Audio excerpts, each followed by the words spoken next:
Hello everyone, and welcome back to World of Warships Blitz with Terry.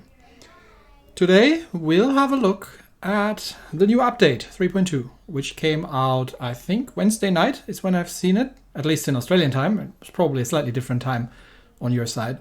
So let's go through and have a quick look on what's changed, what's new, what's different, and what's fun. Probably the biggest item in this whole thing is the training room. Now, if you're new to the game and haven't played much, if you just want to try something out, previously the best way to do that was to play against bots. Now, problem obviously, playing against bots is by no means giving you any kind of realistic experience. So if you want to see how one ship plays against another ship, or you just want to practice with your friends, but you feel like you're not quite ready for, a random battle with 7v7, then this is really a nice feature. Because you can go and create a training room. You can invite your friends. They can pick their sides. Then they can play. You can play with against your friends and try out things that you want to try out in a somewhat safe environment. The other very useful things that I can imagine that you can do in the training room is something like tournaments. So if you want to host a tournament and want to have special setups, maybe you want to do, all kinds of things. You want to do 1v1, or you want to do some form of tier tournament, all kinds of things. That might be a lot easier using the training room. For me, lastly, I am rather excited to use it for research, because previously, if I want to try out how a particular ship behaves, I actually have to go and play bot battles and try to get into comparable situations and then do frame-by-frame analysis of things, which is, as you can imagine, a huge time sink. So hopefully with the training room setup, I can try this out a little easier.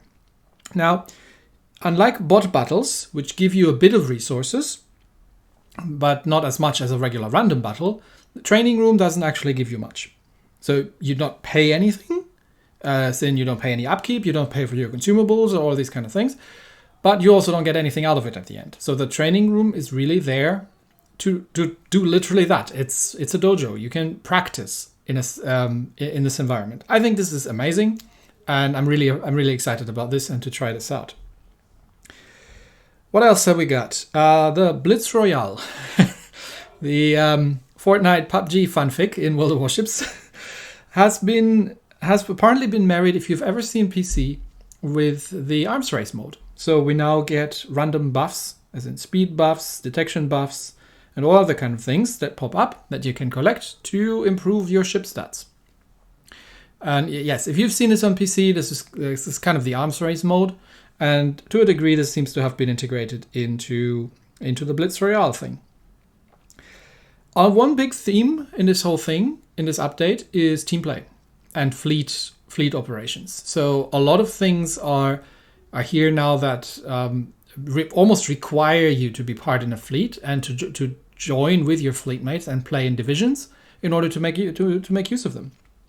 So for example, the fleet challenges, which were previously literally just everybody in a fleet plays and contributes to these. If it says sink 50 battleships and everybody just plays by themselves and all together you sink 50 battleships, done, challenge completed.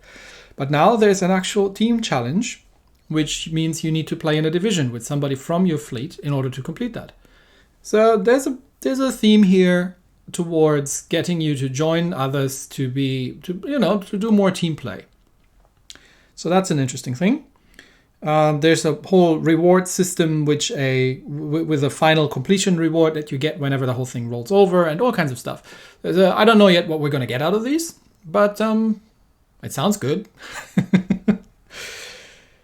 Spectator modes. That's an interesting one. So previously, when you die in a battle, you could still follow the other ships in your team to see what they were doing until the battle ends. And now apparently there's a free view.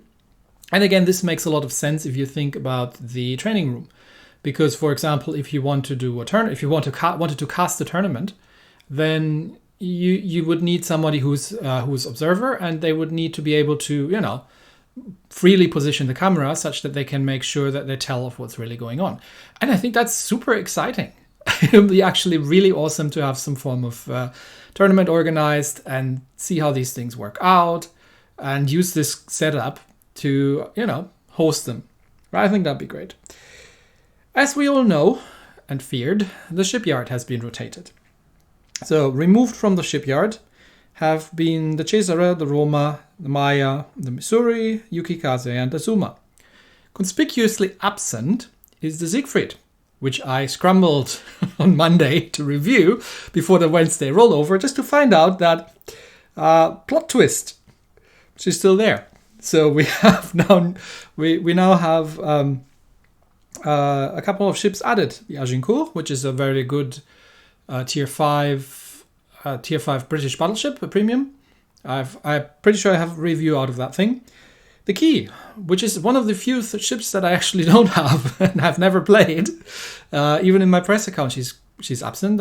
So I was always just too lazy to bother wargaming about it, but now I can just get her out of the Shipyard. So hopefully I can get a Key review out. The Admiral Kutuzov. I hope I pronounced that correctly. It's probably not, but this is a very, very good Soviet light cruiser in tier 8. Not an absolutely must-have unique thing, but again, I have a review out of that thing. But a very, very good AG spammer and very good tier 8 premium Soviet light cruiser. The Benham, we've talked about the Benham, all the torpedoes. And the Kronstadt, which I personally haven't looked at even yet. So I'm excited. More ships to review. And more ships will be added in the upcoming months. So apparently we're going to get a couple of premiums that weren't there yet, because otherwise they might have added them already. So there might be new premium ships coming out that will then be added to the Shipyard. So we'll see how that goes. Legendary equipment. Legendary modules, another PC crossover, which we now have here. And we've started with the Des Moines and the Monty. We'll have a look at that in a minute. These are, well, equipment modules, so slot 1, 2, or 3, and special options that you can purchase for free XP. Or if you're so inclined, you just, open your wallet and purchase them for gold. They are not cheap. Definitely not. So we'll have a closer look at these after we're done with the upgrade notes. What else has changed? A couple of options apparently have changed, so you can disable autolock, which I have to try still. I haven't tried that. There's one scenario where this might be useful, because if there are two ships that are very close together and one of them is kind of behind or in front of the other, it's relatively difficult to target them, because the autolock will easily target the other ship, which means your rangefinders are locked in on that range. So even if you're aiming at the second ship, but are locked onto the first one, your range is going to be off, which is a really, really annoying little problem. Sometimes it means that there's a ship you wanted to engage and you just can't because they're too close to an enemy ship. So I'm going to have to play with that a little bit, and I'll get back to you to see if I personally prefer to play with autolock on or off. And how that works gameplay wise? Do you really get a manual toggle for the lock? I think this is how it works. So there's a manual lock on toggle that you can use. The second setting is a setting that allows you to display a ship's heading on the water. And I am honestly not sure. It doesn't work for enemy ships by the looks of it. So I've kind of played with it and I haven't seen anything. So it's not helping you. It's not helping you to find out which way an enemy ship's heading. But I have thought we had this for our own ship previously, but I honestly really, really can't remember. This is not a huge thing. Couple of things. Another thing that has been changed, the deck protection mod 1. That's the slot 2 thing that I just put into my standard battleship builds for German battleships, and anything that's basically for anything that's not an American battleship and isn't very flammable to begin with. So it's got a bit of a buff. So risk of fire on deck has been decreased to 20 decreased. So you have a 25% less risk of fire on deck. Given that a fire on deck is usually not something you want, this is actually a buff. So don't let the decrease fool you. This is not a nerf, this is a buff. This makes things better. Couple of ports, subshells have been added to the wiki. I haven't looked at that yet. New Italian commanders are being added to the commander crate. Yes, that is something I've been waiting for a while, because We had, I think, only 2 Italian commanders in the crates, and honestly, I've never ever gotten one of them. These are the free commander crates that you can pick up every 2 days or something. And given that we're now starting to see a number of Italian ships, it's been really, really difficult to make that work. So new commanders being here might also be a hint towards us starting to see an Italian cruiser line down the road. I don't have any further information on that, but I wouldn't be too unhappy because that sounds exciting. Free XP tutorial, and that's there because if you see your free XP button blink and wonder like, what the hell? I've been playing this game for 2 years. Why are you telling me about free XP now? Yes, no, this is because of the legendary modules, because you can buy them with free XP, and if you don't have enough free XP, you can use gold to buy yourself free XP, which only probably makes sense if you are extremely close and you just really, really want to have it right now, because otherwise you can probably just buy the legendary module with gold straight up. But yes, the game will give you a refresher on how you get free XP. Team Victory Blitz. Again, the team. So this is just interesting. So again, division up. It doesn't say that you have to be that you have to do this in the own fleet. So you can just probably can just division up with your friends. But in order to count towards the Victory Blitz, you have to be playing in a division. So I would not be surprised if we're going to see a lot more divisions, both from the Fleet Challenge and from this one coming up. More bonus events and things. So, yeah, we're going to look at that. Interestingly enough, this is the end here. No ship rebalancing. So all the ships are staying as they are. There are no balance changes at the moment, in this release at least. All right, let's take a quick peek at the legendary module. Okay, here we are. And let's take a look at the Des Moines. Now, the Des Moines is somewhat notorious for having extremely rapid firing primaries and secondaries, but one problem you occasionally run into in the Des Moines is the range. Because if we look at it, she gets a 6-second base reload, both on the primaries and the secondaries, but the range of her main guns is just over 11 kilometers, which means that you have to get uncomfortably close to some targets in very defensive positions in order to unload your guns into them, which means this is, well, an interesting option, because this is not something we could previously do. So let's take a look. And here you see the legendary artillery plotting room for the Des Moines. Now this increases the range of both the main guns and the secondary guns by 8%. That comes at a cost though, because it also increases the reload time. This makes the reload worse, the base reload. Now the Des Moines has an extremely quick base reload, but still let's have a look what the actual impact was.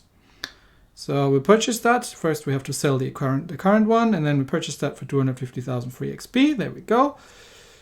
Yeah, you can buy it for free XP or for gold, but you cannot sell it for those again, right? So see that if you sell it, it's just the same price as a regular 3 million module. You'd sell it for 2.25. So make sure you're choosing wisely before you buy these, because you're not going to get your resources back. It's one way to try to convert free XP into silver, though, if you want to do that. So just keep buying and selling that thing, because you can just sell it and then buy it again for free XP. So if you, for whatever reason, you have too much free XP and you want to have more silver, that's one way to do it. Anyway, where was I? Yes. So let's take a look what the impact of that is. So with that legendary module installed, our main battery reload has now decreased to 6.3 seconds. And, well, I said decreased. It really has increased. but it's gotten worse, right? That's what I'm trying to say. It's gotten worse. We got now 6.3 seconds. But in return, we get an over 12 kilometer range on the main guns, which is good. Would I use that? Will I personally use that? So 250,000 free XP is round about the price of the Nelson. You get an extremely good tier 7 premium battleship for that. No, to be honest, I'm not going to be doing that, because I I'm not only losing reload time a little bit, I am also losing my precision module. And I think for me personally, it's not worth it, not for this price. I would, even if it was cheaper, even if it was just a regular module, I would probably still be using the precision module, because I do play the Des Moines. I can play the Des Moines at her range extremely effectively, and while it would be nice to have a longer range, if it didn't have the increase in reload speed, I may have gone for it, but not really feeling that. Des Moines for me is an aggressive cruiser. She's going bow in, she's positioning, not necessarily playing her as a ranged kiter. So I don't really see it as a necessity. It's nice, and if you feel like you're playing your Des Moines most at max range and you are in need of a range buff, then and you're willing to pay that price, then okay, sure, go for it. But personally, I'm quite happy with my Des Moines as she is, so I'm not going to be going for that. How about the Monty? Now, I haven't played the Monty, and my personal rules are, if I haven't unlocked a tech tree ship in my private account, I'm not allowed to play it in the press account. So I don't actually know how she plays. But let's have a quick look at the legendary module. Now here it's not in slot 1. The legendary module for the Monty is in slot 2.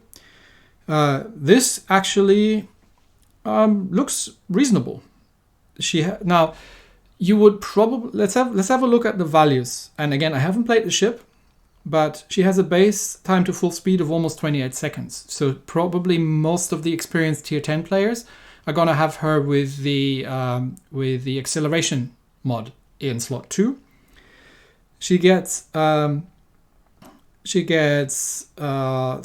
fly and flatting resistance to begin with, and let's see how that changes if we're to. So let's set her up like this, right? So let's put the propulsion mod in here, and then see what that looks like. So propulsion mod gets it down to 22 seconds. That's our time to full speed now. And let's trade that out for this one, which is so the second two values. It's the same stuff as this one: risk to fire on deck and risk of superstructure fire. By the way, this has changed. If you might have noticed, it used to say only risk of fire on deck. I'm pretty sure it did. So this is actually interesting, because that means that there are two different zones potentially for setting fires on, which might also mean that if one is on fire, it cannot be set on fire again, and you have to set the other one on fire. Given that we have 3 potential fires on a ship, this might mean the forward half of the ship, the forward deck, the aft deck, and the superstructure can be on fire individually. That would be quite interesting to explore, if that's a thing, and if we can actually get a better chance of fire by hitting a section of the ship that isn't yet on fire. But that's a topic for another video. Anyway, so that's the same thing. That's a hidden stat. So we don't quite know. We don't get the full value of this, but this is kind of a combination between the damage control system and the deck protection modification. Now, on a German battleship, this wouldn't have even been a question. Probably, maybe. But on this thing, yeah, let's see. So if we purchase this, and it gets our... Nope, that didn't work. Purchase, yes, there we go. Okay, and now we got the stats. So we are now getting a torpedo damage reduction of 19%, and a fire and flood instead of 18, and a fire and flooding resistance of 32% instead of 30. Is that worth it? I would question that for, and we've traded over 5 seconds of acceleration for that. Torpedo damage reduction is good, but the best way to not be hit by to reduce the damage of torpedoes is not be hit by them in the first place. Plus, American battleships already have an insane fire and flooding, insane fire resistance to begin with. So I can't really say because I haven't played the Monty. Someone who's up in tier 10 and is an experienced multiplayer might be having an opinion on this. If I had to guess, I would say most people are going to stick with the acceleration mod. But, well, that's what it is. Anyway, it's been talking for long enough now. These are the major changes in 3.2. More team play, training room, and a couple of legendary modules. Anyway, that's it for today. Thanks everybody, and I'll see you next time.